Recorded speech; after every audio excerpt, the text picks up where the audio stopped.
नमस्कार, आप देख रहे हैं न्यूज इंडिया। आपके साथ मैं हूं चारुल शर्मा और आपके साथ मैं हूं निदा अहमद। संगम नगरी में नमो नमो। जी हां, आज प्रयागराज दौरे पर है प्रधानमंत्री नरेंद्र मोदी। महिलाओं को आज बड़ी सौगात देने वाले हैं। 75 जिलों की 3.25 लाख महिलाएं इस कार्यक्रम में आज शामिल होंगी।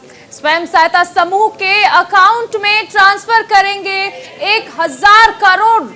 यूपी की 16 लाख महिलाओं को इससे फायदा मिलने वाला है। तो आज प्रयागराज पहुंच रहे हैं प्रधानमंत्री नरेंद्र मोदी और यूपी की 16 लाख महिलाओं को आज जिस तरह से पैसे ट्रांसफर किए जाएंगे उसे एक बड़ी सौगात के तौर पर देखा जा रहा है और महिलाओं को ये बड़ी सौगात आज प्रधानमंत्री नरेंद्र मोदी के प्रयागराज दौरे से मिलने वाली है।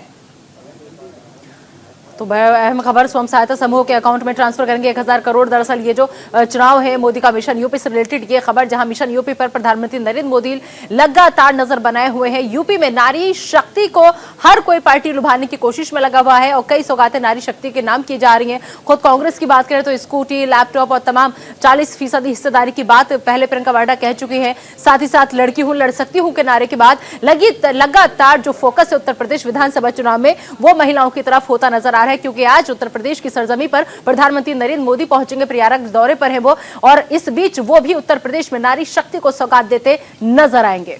बिल्कुल, तो महिलाओं को एक बड़ी सौगात। और कहीं ना कहीं आज जिस तरह प्रधानमंत्री प्रयागराज पहुंच रहे हैं और उसके बाद आप देखिए कि स्वयं सहायता समूह के अकाउंट में ट्रांसफर किए जाएंगे लगभग 1000 करोड़ रुपए, यानी सीधे तौर पर उत्तर प्रदेश की 16 लाख महिलाओं को इसका फायदा मिलने वाला है। और चुनाव से पहले इसे भी एक ट्रम्प कार्ड के तौर पर देखा जा रहा है और ये माना जा रहा है कि एक तरफ जिस तरह अन्य पार्टियां भी महिलाओं को लुभाने की कोशिश कर रही हैं, उसी में एक बड़ा कदम ये भी। इसके ऊपर ज्यादा बातचीत के लिए आइए सीधा रुख करेंगे प्रयागराज का, जहां से हमारे संवाददाता अभिनव इस वक्त हमारे साथ जुड़ चुके हैं। अभिनव, आज प्रयागराज दौरे पर प्रधानमंत्री नरेंद्र मोदी कितने बजे वो वहां पहुंचेंगे, क्योंकि 1 बजे का वक्त जो है वो मुकर्रर किया गया है। 1 बजे इसमें कुछ देरी या फिर जो कार्यक्रम है वो तय समय पर है, और उसके आगे फिर क्या और खास कार्यक्रम? बिल्कुल निदा, मैं बता दूं कि प्रधानमंत्री का जो कार्यक्रम है वो तय समय पे है। 12:45 पे वो बमरौली एयरपोर्ट पर लैंड करेंगे बाकायदे दिल्ली से अपने एयरपोर्ट के विमान से, और उसके बाद वहां से हेलीकॉप्टर के थ्रू वो इस परेड ग्राउंड पे आएंगे जहां पर कि इसका भव्य कार्यक्रम का आयोजन किया जा रहा है। मैं बता दूं कि यहाँ पर सबसे पहली बात है कि उत्तर प्रदेश में अब तक इस तरह का कार्यक्रम जो है वो देश में पहली बार है, जहाँ पर कि 3.25 लाख महिलाओं को बाकायदे यहाँ पर बुलाया गया और महिलाओं को लेकर जो है यहाँ पर देखिए, और ये मैं दिखाता हूँ इस तक के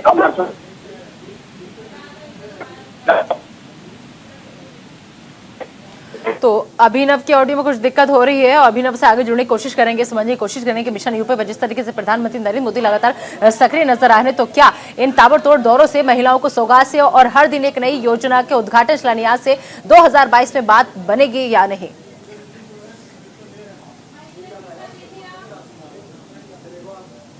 तो लोकसभा और राज्यसभा की कार्यवाही शुरू हो चुकी है, सीधा रुख करते हैं। Break open and it is being taken possession in the name of the KS Silver Line project. Sir, it is even without giving prior notice. Sir, one second. It is given without given statutory notice. The houses are being taken into possession. It is totally unlawful, illegal in the name of the Silver Line project. So I urge upon the government to stop all these proceedings, to stop all the survey proceedings and their planning. Don't. Okay. Sir. Yes. Sir, the governor Balu, no smoke. Sir, the governor of Tamil Nadu has not sent the bill sent by Tamil Nadu Assembly, which has been passed unanimously on 39/21. That has not been. He is sitting over the bill. He has not sent it to President. He, as per Constitution 200, he has to send it to President. He has got no business. Question number 321, sir. Man. उत्तर सभापटल पर रख दिया गया। Mohanty ji. Sir, don't discuss Mohanty ji. Sir, I'm extremely happy that the government is extending the subsidy being provided to the farmers for cultivation of ginger and turmeric, but it should be provided on time, sir. They provide it every year after the financial year is over. But if it is given little earlier, then it will be the मैं right आज time सभी and माननीय they can utilize सदस्यों the को money on the बोलने right का time for मौका दूंगा। cultivation सर हर माननीय सदस्य को बोलने का मौका दूंगा। देर रात्रि को 12 बजे तक सदन चलाऊंगा। आप अपनी अपनी सीट पर जाकर विराजे। Will the minister give an assurance that the मैं government will सभी माननीय enhance the सदस्यों को subsidy by आज दे रहा हूँ, 4 आसन से व्यवस्था दे रहा हूँ। real sense, सभी माननीय सदस्यों को आज पर्याप्त में पर्याप्त अवसर दूंगा। आप अपनी अपनी सीट पर जाकर बैठे। for enhanced production for the benefit of public। आप यहाँ चर्चा नहीं करना चाहते, संवाद नहीं करना चाहते, सरकार चाहती है कि मुद्दा नहीं उठाना चाहते। दुगना करे। अगर ये सपना को पूरा करना है, अगर इसको आप achieve नियोजित करना है, तरीके से तो ये स्पाइसेस के जो कल्टीवेटर्स सदन हैं, को farmers मैदान हैं, करना चाहते उनको हैं। मोटिवेट ये करना, उचित तरीका नहीं उनको है। एनकरेज करना बहुत ही जरूरत है। हमारी अगर संसदीय उनकी आमदनी परंपराओं नहीं के बढ़ती, अंदर तो फार्मर नियोजित तरीके से सदन को स्थगित कराने का प्रयास करना, तो मैं नारेबाजी करना, सच्चे लेकर आना। कोई मैं आपको कह रहा हूँ कि सभी माननीय सदस्य कब तक आपको आज हर मुद्दे पर मैं पर्याप्त समय पर्याप्त अवसर दूंगा, सर। सभी को दूंगा। आप अपनी अपनी सीट पर जाकर बैठे, जाइए अपनी सीट पर। अगर मैं हर मुद्दे पर आपको बोलने का मौका नहीं दूं, तो फिर आप जेल में आना। अध्यक्ष महोदय जी, आप मुद्दे पर बोलना नहीं चाहते, चर्चा नहीं करना चाहते। माननीय मंत्री जी, तो लोकसभा राज्यसभा में लगातार हंगामा जो है जिसके आसार नजर आ रहे थे वो शुरू हो चुका है। विपक्ष लगातार हल्ला बोल की स्थिति में है। कानून संशोधन बिल पर यह हंगामा हो रहा है, लेकिन ऐसे में सवाल यह है कि संसद में घमासान आखिर कब तक, क्योंकि 2 दिन का वक्त बचा है। ऐसे में अहम मुद्दे, अहम बिल कब पास हो पाएंगे? मिशन के तहत कार्यक्रम के अंदर भारत सरकार की ओर से कई सुविधाएं दी जा रही है, जिससे उनको सहायता प्रदान की जाती है और सब्सिडी का भी प्रावधान किया गया है। और इसी के अंदर इसमें जैसा कि हमारे जो ऐसी क्रॉप है जो एक साल के लिए होती है, जो 1 साल में ही तैयार हो जाती है, उसके लिए हम एक साथ हम पूरा पैसा उनको देते हैं। और वहीं जो कुछ क्रॉप ऐसी होती है जिसमें सेब हो गया या अनार हो गई, जो 3-4 साल में फसल तैयार होती है, तो उनके लिए हम 3 फेज के अंदर उनको पैसा किसान को देते हैं। और उसके अंदर जैसा कि फर्स्ट किस्त में ही 60% जो पैसा होता है वो मिल जाता है, और 20% है वो दूसरे साल में, और 20% बाकी बचा है वो तीसरे साल में मिलता है, ताकि किसानों को कोई बीज है या फर्टिलाइजर की आवश्यकता होती है 2 साल बाद, 1 साल बाद में, तो उनको ये व्यवस्था के नाते एक व्यवस्था की गई है। और निश्चित रूप से राज्य से जो भी प्रोजेक्ट आता है तो उसके ऊपर भारत सरकार त्वरित कार्रवाई करती है। और किसानों को सुविधा देने के लिए और इस स्पाइसेस को बढ़ावा देने के लिए माननीय प्रधानमंत्री नरेंद्र मोदी जी ने 2014-15 के बाद में इस काम को और गति के साथ बढ़ाया और नई योजना भी प्रारंभ की है। सर माननीय मंत्री जी खुद एक किसान हैं और इसलिए वो किसानों के दर्द को ज्यादा समझते हैं, मैं ये महसूस करता हूं। लेकिन इसके साथ ही सर मैं उनको ये भी बताना चाहूंगा कि माननीय मंत्री जी का जो जवाब था वो मेरे सवाल का जवाब नहीं था सर। मैंने एक डेडलाइन मांगा था कि कब तक किसानों की आमदनी को दुगनी करने की वो सोच रहे हैं, एक डेडलाइन एश्योरेंस दे हमको, एक डेट का।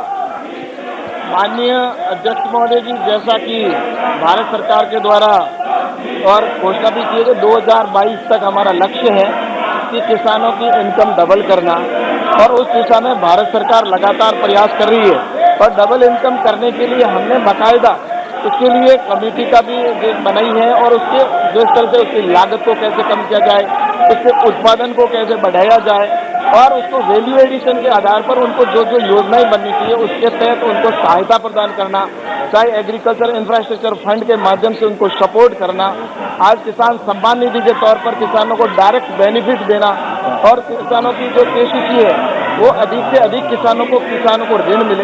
इन सभी दृष्टि को ध्यान में रखते हुए भारत सरकार लगातार प्रयास कर रही है, और जो लक्ष्य है वो मैंने जैसा कहा कि 2022 तक हम निश्चित रूप से दुगना ही नहीं, उसके भी आगे जाकर हम किसानों के लिए किसानों की इनकम बढ़ाने का भारत सरकार लगातार प्रयास कर रही है, और हम सफल होंगे। क्वेश्चन नंबर 322 श्री विवेक शेजवलकर जी। क्वेश्चन नंबर 322 उत्तर सभा पटल पर रख दिया गया। माननीय अध्यक्ष महोदय, मैं मंत्री जी का धन्यवाद करना चाहता हूं, पूरा विस्तृत विवरण उन्होंने दिया है। मैं आपके माध्यम से उन्हें पूछना चाहता हूं कि जीरो बजट कृषि को अपनाने के लिए सरकार लगातार किसानों को आग्रह कर रही है। इन किसानों को प्रोत्साहित करने के लिए इन्हें अतिरिक्त सहायता व सुविधा उपलब्ध कराने की सरकार की क्या योजना है? इस पद्धति से की जाने वाली खेती से प्राप्त होने वाली फसल और रासायनिक उर्वरकों का उपयोग कर उगाई गई फसलों की न्यूट्रिएंट वैल्यू, लागत, ये भूमि की उर्वरता पर प्रभाव आदि का तुलनात्मक विश्लेषण क्या है, ऑर्गेनिक फार्मिंग और जीरो बजट कृषि में क्या अंतर है। तो लोकसभा में लखीमपुर कांड पर हंगामा हो रहा है और विपक्ष का हल्ला बोल लगातार नजर आ रहा है। सबसे अहम चीज है कि जब स्पीकर खुद इस बात का आश्वासन दें कि हर किसी को बोलने का मौका दिया जाएगा, विपक्ष हो या फिर पक्ष हो, सबको भले ही रात 12 बजे तक सदन की कार्यवाही चलानी पड़े लेकिन मौका सभी को मिला जाएगा। उसके बावजूद विपक्ष का ये हंगामा किस ओर जाएगा? लखीमपुर कांड पर लगातार अजय मिश्रा के इस्तीफे की मांग विपक्ष कर रहा है। में इसके अंदर भारतीय प्राकृतिक कृषि पद्धति के कंपोनेंट को अंदर 8 राज्यों को इसमें शामिल किया है और 4 लाख हेक्टेयर भूमि एरिया को हमने कवर करने का प्लान किया है और साथ ही 29 करोड़ रुपए इसके लिए अलग से प्रावधान किया गया है। और इससे ये साफ जाहिर होता है कि भारत सरकार का ये विचार है कि आने वाले समय में प्राकृतिक खेती को बढ़ावा मिले। और इसके लिए मुझे एक बताते हुए प्रसन्नता है कि हमारे नमामि गंगे के अंदर भी हमारा जैसा कि 1,23,000 हेक्टेयर एरिया कवर किया जा रहा है और प्राकृतिक खेती के अंदर भी हमने जैसा कि 4 लाख हेक्टेयर का।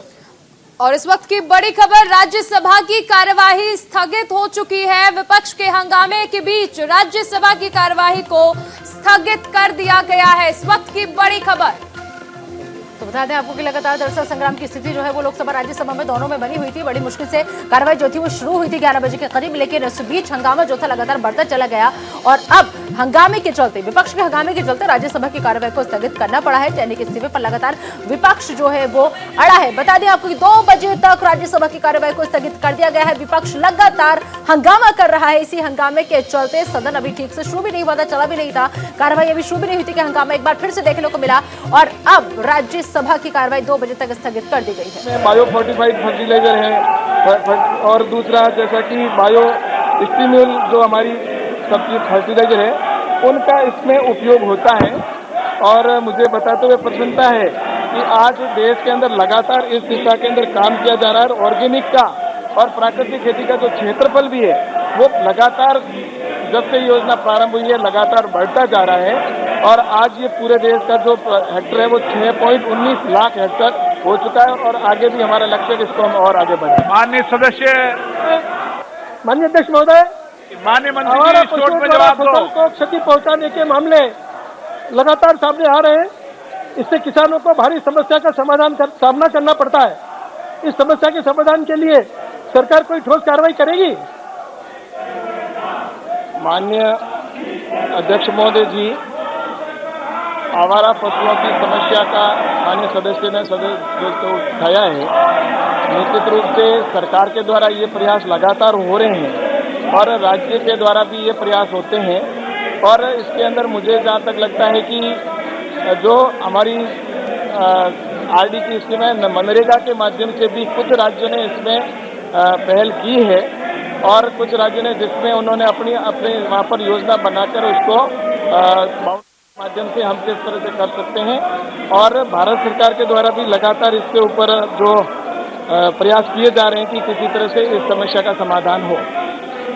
मंत्री महोदय, मैं फिर आपसे आग्रह कर रहा हूं कि आप अपने जवाब को शॉर्ट करें। मंत्री जी बात सुन रहे हैं मेरी बात को? नहीं तो मुझे टोकना पड़ेगा आपको। आप सिंह जी। धन्यवाद माननीय अध्यक्ष जी।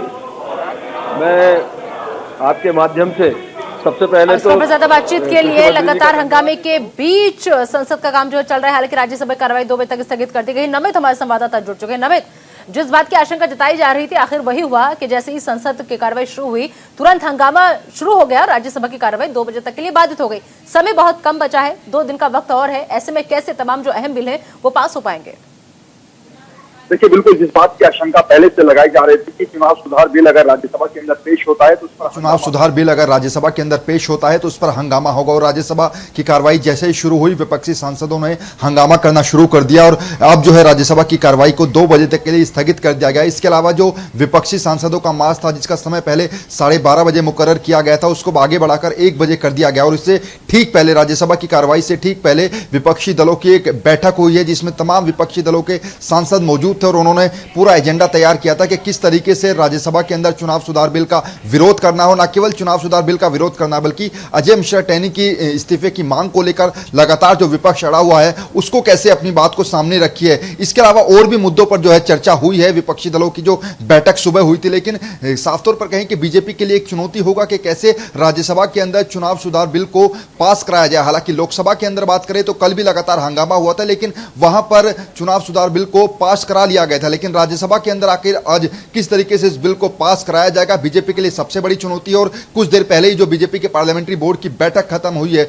उसके अंदर खुद देश के जो कानून मंत्री हैं उन्होंने भी एक प्रेजेंटेशन दिया है इसको लेकर के किस तरीके से चुनाव सुधार बिल अगर देश के अंदर आएगा तो इससे क्या क्या फायदे जो हैं वो होंगे। देश के अंदर जो फर्जी वोटिंग होती है उस पर रोक लगेगी और न केवल फर्जी वोटिंग पर रोक लगेगी। इससे पहले अगर बात करें तो कई जगह विधानसभा चुनावों के बाद ईवीएम मशीन पर भी सवाल खड़े किए गए थे, उस पर भी कहीं ना कहीं रोक लगेगी। तो कुल मिलाकर ये जो वोटर आईडी से जो आधार कार्ड से लिंक का जो नया कानून बनने वाला है इससे कहीं ना कहीं जो लोग करप्शन करते थे उस पर रोक लगेगी। तो जाहिर तौर पर विपक्ष को भी समझना होगा। हालांकि विपक्ष के जो तमाम सांसद हैं उनकी एक मांग है कि इस बिल को जो है पहले संसद की जो स्थायी कमेटी है उसके पास भेजा जाए।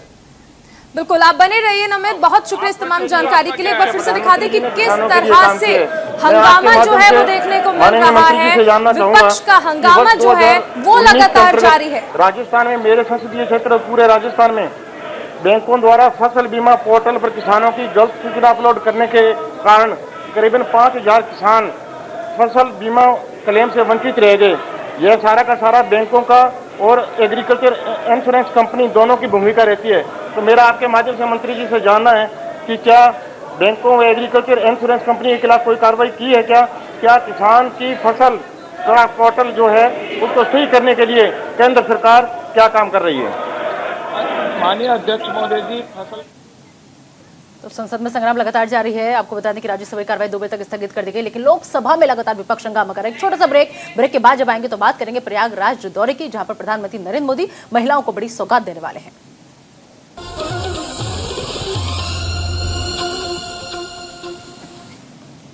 ब्रेक के बाद स्वागत है आपका। सीधा रुख करते हैं इस वक्त की बड़ी खबर का। आज प्रयागराज दौरे पर है प्रधानमंत्री नरेंद्र मोदी और महिलाओं को एक बड़ी सौगात देने वाले हैं। 75 जिलों की 3.25 लाख महिलाएं इसमें शामिल होंगी और स्वयं सहायता समूह के अकाउंट में सीधा 1000 करोड़ रुपए ट्रांसफर किए जाएंगे। तो उत्तर प्रदेश की 16 लाख महिलाओं को सीधा इसका फायदा होगा।